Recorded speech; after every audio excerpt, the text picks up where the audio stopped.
Hello everyone, আমি গেছিলাম দীঘাতে। তাই দীঘায় বাড়ি থেকে দীঘায় যাওয়ার পথে কী খেয়েছি এবং প্রথম দিন দীঘাতে কী খেলাম সবটা তোমাদের সঙ্গে শেয়ার করি। গাড়িতে উঠেই একটা স্প্রাইট কিনেছিলাম কল্যাণী একটা ধাবা থেকে।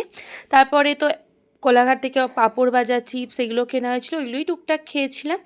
তারপর ওখানে আমরা পৌঁছেছিলাম এই 9:30-10টার দিকে। গেছিলাম বাইরেই একটা রেস্টুরেন্ট, মানে রেস্টুরেন্ট ঠিক নয়, হোটেল মতো। ওখানে কচুরি আর ঘুগনি, যেটা মোটামুটি খেতে ছিল। আর দুপুরে খাওয়ার হতে অনেকটা সময় লাগছিলো, তাই ঘরে বসে আমরা ওই আগের দিনেরই পাঁপড় ভাজা, চকোস আর এই রোস্টেড মাখানাটা আগের দিন রাতেই কিনেছিলাম, বাট তখন তো খাওয়া হয়নি, এটাই খেলাম। লাঞ্চে ছিল ভাত, ডাল, আলুর চোখা, চিকেন কষা। এইগুলো মানে হোটেলেই একজনকে দিয়ে রান্না করিয়েছিল বাবারা। দারুণ খেতে ছিল, সেদিনকের খাবারটা সত্যি ভালো ছিল।